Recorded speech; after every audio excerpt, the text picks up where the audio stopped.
सुप्रभात बच्चों। आज हम कक्षा 4 का पर्यावरण अध्ययन का पाठ 10 पानी और हम का पहला प्रकरण पानी का उपयोग और पानी का बहना, यानी पानी के क्या क्या उपयोग हैं, किन किन कामों में पानी हमारे काम आता है और पानी किस तरफ बहता है, इसके बारे में पढ़ेंगे। तो चलिए पाठ 10 पानी और हम इसे पढ़ लेते हैं।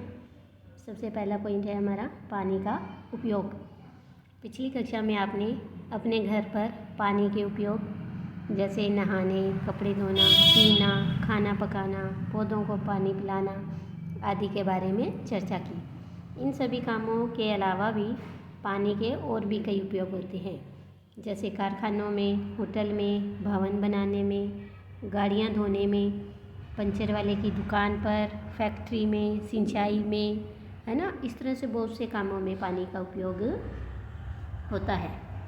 तो इसके अलावा और भी बहुत से काम हैं, जैसे सिंचाई, नर्सरी में, लॉन्ड्री में, जहाँ हम अपने कपड़े धोबी के पास धोने के लिए देते हैं वहाँ, इस तरह से काफ़ी, हलवाई की दुकान पर, है ना, तो वहाँ पानी का उपयोग होता है। इसके बाद देखिए कि आपको एक पानी का बहना, आपको एक प्रयोग है वो करके देखना है। प्लास्टिक के एक स्केल पर, स्केल होता है फुट्टा जो आपकी ज्योमेट्री में होता है, वो उस पर पानी की कुछ बूंदें डालिए और स्केल के एक सिरे को थोड़ा सा ऊपर उठाइए, यानी एक साइड से उस फुट्टे को थोड़ा सा ऊपर उठाना है। तो देखिए पानी किस तरफ जा रहा है, जहाँ से हमने ऊपर उठाया है और जो हिस्सा नीचे है पानी उधर से ऐसे जाएगा। तो देखिए कि क्या करने से पानी की बूंदें स्केल पर धीमे या तेज़ बह सकती है।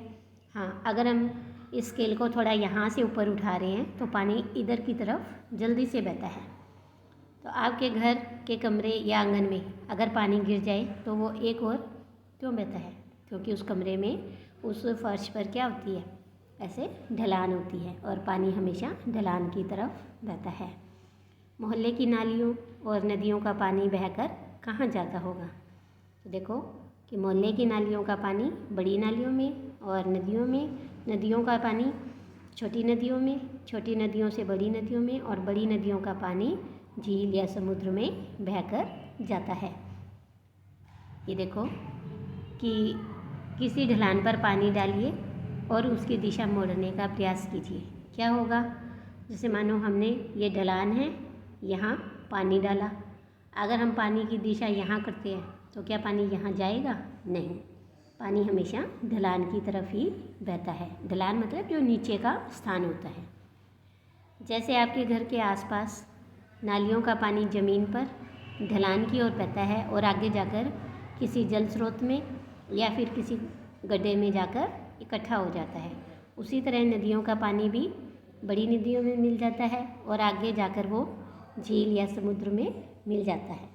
यहाँ देखो कि आपको एक भारत का ये मानचित्र दिखाई दे रहा है ना, और इसमें जो ये आपको नीले रंग की रेखाएं दिखाई दे रही हैं, ये सब किसको बताती हैं, क्या चीज़ दर्शा रही है हमें? नदियों के बारे में कि ये नदियाँ हैं।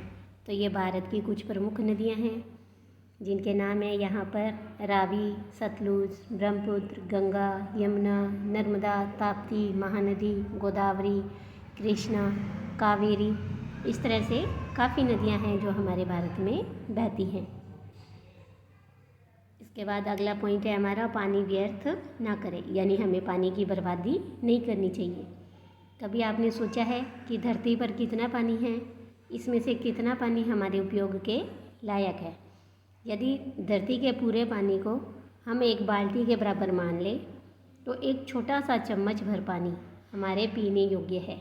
अब देखो, मान लो पूरी धरती पर जितना भी पानी है उस पानी की तुलना हमने किससे की? मानो एक बाल्टी पानी है और इतना सारे पानी में से पीने लायक पानी कितना है? सिर्फ एक चम्मच। तो इसीलिए हमें इस पानी को व्यर्थ खर्च नहीं करना चाहिए। हमें इस पानी का महत्व समझना चाहिए और इसे बचाकर रखना चाहिए। एक बार उपयोग किए गए जल को पुनः भी उपयोग करके हम जल को बचा सकते हैं। इसके बाद आगे है भूगर्भ से पानी, कि देखो, बोरवेल, कुएं आदि में पानी है वो भूगर्भ से आता है। भूगर्भ मतलब भूमि के अंदर से पानी, जैसे नदी, तालाब, झील, ये तो धरती के ऊपर बने हुए होते हैं। लेकिन जो ज़मीन के अंदर पानी है वो भूगर्भीय पानी कहाँ से आता है? तो वास्तव में वर्षा का पानी ज़मीन से रिस रिस कर भूगर्भ में जाता है और यही पानी कुएं, बावड़ी, बोरवेल में आता है। आज भूगर्भ का जल उस वर्षा का है जो कई वर्षों पहले हुई थी, यानी ज़मीन के अंदर जो जल है वो अब का नहीं है, ये कई सालों पहले जो बारिश हुई थी उसी का ही जल है। तो भूगर्भ में पानी बहुत धीरे धीरे इकट्ठा होता है। अगर हम इस पानी को व्यर्थ ही बहा देंगे तो भविष्य में हमारे लिए पानी की परेशानी हो सकती है। इसीलिए हमें पानी को व्यर्थ नहीं मानना चाहिए। आज के लिए इतना ही। धन्यवाद।